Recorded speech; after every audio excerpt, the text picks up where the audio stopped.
심리적 압박을 견디며 필드를 밟은 이강인의 최근 모습은 마음이 무거울 정도입니다. 불과 몇 경기 전 그의 플레이는 관중들을 아연실색하게 만들었으며 파리 생제르맹의 동료들과의 호흡은 기본적인 패스 교환조차 제대로 이루어지지 않았습니다.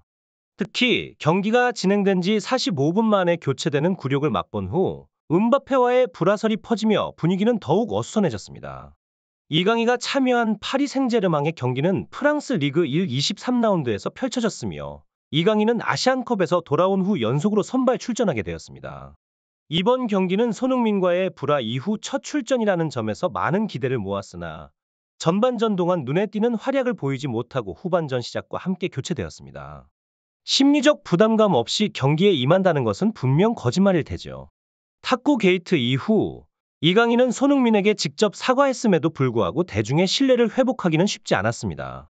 민심의 회복은 더디기만 한 가운데 방송 중계 화면에서조차 이강인의 이름이 누락되는 일이 발생했습니다. 이강인과 손흥민 사이의 불화는 단순한 개인 간의 문제를 넘어 경제적 손실로 이어졌습니다.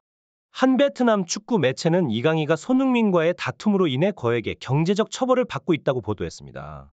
특히 통신 및 치킨 광고 계약의 파기로 인한 손실이 연간 최소 25억 원에 달하며 전체적으로는 100억 원에 이르는 손해를 입었다는 분석입니다. 더욱이 이강인이 주요 인물로 포진되어 있던 한국의 프랑스 리그 1 중계 포스터에서 그의 모습이 사라진 것은 충격적인 일이 아닐 수 없습니다.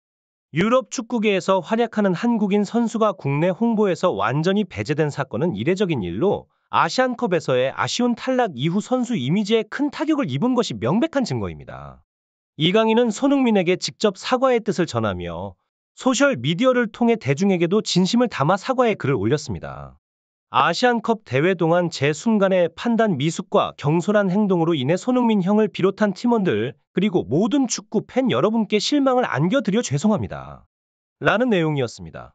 이에 손흥민도 인스타그램을 통해 이강인의 진심 어린 반성을 받아들인다는 의사를 표현했습니다. 이런 상황 속에서 이강인을 향한 팬들의 응원은 그저 그의 축구 실력으로 답하길 바랐으며 이강인 역시 이것이 최선의 방법이라고 생각했을 것입니다. 그러나 PSG에서의 최근 경기에서는 처음으로 전반 45분 만에 교체되는 굴욕을 맞이하며 어려움을 겪었습니다. 경기 초반부터 공을 거의 만지지 못하는 상황은 그가 부진했다기보다는 그에게 활약할 기회조차 주어지지 않았음을 의미합니다. 특히 PSG 동료들과의 호흡 불일치는 전문가들조차 놀랄 정도였으며 이강인을 향한 의도적인 패스 배제가 눈에 띄었습니다.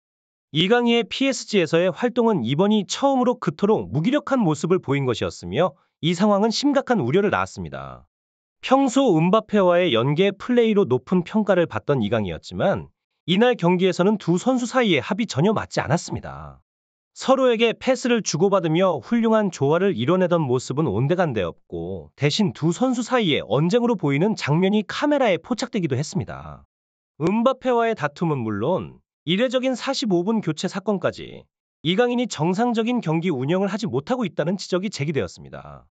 이에 대해 엘리케이는 후반전 전략 조정 차원에서의 결정이었다고 밝혔으나 이 결정이 경기력 문제인지 아니면 팀 내 불화 때문인지에 대한 명확한 설명은 제공되지 않았습니다. 이러한 상황은 팬들 사이에서 큰 충격과 우려를 낳았습니다. 이강인이 아시안컵 준결승전을 앞두고 벌어진 손흥민과의 충돌 이후 사과한 지 4일이 지났음에도 불구하고 비난의 목소리는 여전히 높습니다. 광고 재계약 실패 등 경제적 손실이 크다는 점, 그리고 사과가 다소 늦어진 점을 두고 일각에서는 이강인의 사과가 진정성이 없다는 의혹을 제기하고 있습니다. 이강인의 사과문에 대한 SNS 반응은 싸늘했습니다. 한 네티즌은 국가대표팀을 위해 뛰고 싶다면 제발 한국을 떠나라. 자기 중심적으로만 행동하는 이강인은 우리나라 축구에 필요 없다고 비판했습니다. 또 다른 이는 왜 진실한 사과는 손해를 보게 되자마자 이루어졌나? 이제 와서 진심을 가장하는 것은 아닌가라며 의구심을 표했습니다. 또한 일부는 사과를 해도 마음이 변하지 않는다. 사람은 그렇게 쉽게 변하지 않는다며 이강인의 과거 행동을 지적하는 목소리도 있었습니다. 이강인이 사건 발생 이후 충분한 시간이 있음에도 불구하고 적극적으로 사과하지 않았다는 점을 지적하는 네티즌들의 반응은 이강인에 대한 대중의 인식을 더욱 악화시켰습니다. 여론의 급격한 악화와 함께 광고 재계약 실패 등의 현실적 손실이 발생하면서 이강인의 사과가 다소 늦어졌다는 지적이 제기되었습니다. 그럼에도 불구하고 이강인이 저지른 실수를 이해하고 다시 한 번 기회를 줘야 한다는 의견도 존재했습니다. 인생을 살면서 실수를 한 번도 안 해본 사람은 없으며 중요한 것은 그 실수 이후 어떤 행동을 보이느냐는 것이었습니다. 기대를 한 몸에 받는 사람일수록 더욱 가혹한 비판을 받는 것이 우리 사회의 특성이지만 이강인에 대한 질책이 지나치게 가혹했다는 의견도 제기되었습니다. 많은 이들이 그의 상처가 빨리 아물길 바라며 변화된 모습을 보여주기를 기대하고 있습니다.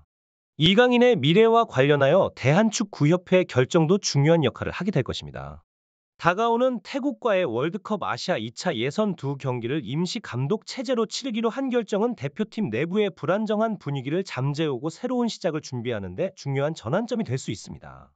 박항서 전 베트남 축구 대표팀 감독과 황선홍 현 올림픽 축구 대표팀 감독이 임시 감독으로 거론되고 있는 가운데 축구협회 전력강화위원회는 새 감독 선임에 있어 신중한 접근을 택하고 있습니다. 최근 실시된 회의에서는 임시 감독 체제를 유지하며 오는 3월 A매치를 준비하기로 하고 6월 A매치를 앞두고 정식 감독을 선임하기로 결정했습니다. 이강인을 포함한 대표팀 선수들이 새로운 지도 아래 어떠한 변화를 보일지, 그리고 이강인이 팬들의 기대에 부응하는 모습을 보여줄 수 있을지 주목됩니다. 대한축구협회의 다음 행보와 새로운 감독의 리더십 하에서 대표팀이 어떤 모습을 보여줄지 기대가 모아지고 있으며 이강인의 축구 인생에 있어서도 새로운 장이 열리길 바라는 목소리가 높습니다. 리그 감독의 대표팀 차출은 규정상 문제가 되지 않음에도 불구하고 소속팀에게는 예상치 못한 상황이며 실제로는 큰 충격을 줄 수 있습니다. 이러한 상황에서 대한축구협회는 무거운 책임감을 느끼며 프로팀의 성적 하락이라는 부정적 결과를 초래할 경우에 대한 우려를 하고 있습니다. 이에 따라 강화위원회는 오는 3월 태국과의 A매치를 이끌 대표팀 감독 후보군에서 리그 현직 감독들을 제외하기로 결정했습니다. 이 과정에서 박항서 전 베트남 대표팀 감독과 황선홍 현 올림픽 대표팀 감독이 임시 감독 후보로 우선순위에 올랐습니다. 박항서 감독은 태국을 상대로 한 경험이 풍부한 지도자로 알려져 있으며 베트남 대표팀을 이끌던 기간 동안 태국과의 경기에서 많은 경험을 쌓았습니다. 박항서 감독의 측근에 따르면 그는 대표팀의 정식 사령탑직을 맡는 데에는 관심이 없으며 유능한 후배들에게 기회를 주어야 한다는 생각을 가지고 있지만 태국과의 3월 A매치를 위해서는 국가를 위한 봉사 정신으로 일할 준비가 되어 있다고 합니다. 일부에서는 박항서 감독이 현재 대표팀의 주축을 이루고 있는 MZ세대와의 교류가 부족할 수 있다는 우려를 제기하고 있으나 베트남 대표팀을 이끌며 선수들과의 긴밀한 유대감을 형성했던 경험을 통해 대표팀의 분위기를 잘 이해하고 이끌 수 있을 것이라는 기대감이 높습니다. 황선홍 감독의 경우 현재 올림픽 대표팀을 맡고 있어 선수단 운영에 대한 뛰어난 감각을 지니고 있다는 점이 장점으로 꼽힙니다. 이는 최근의 축구 트렌드와 선수들의 요구에 빠르게 대응할 수 있는 능력을 의미하며 대표팀을 새롭게 이끌어갈 임시 감독으로서 매우 적합한 조건입니다.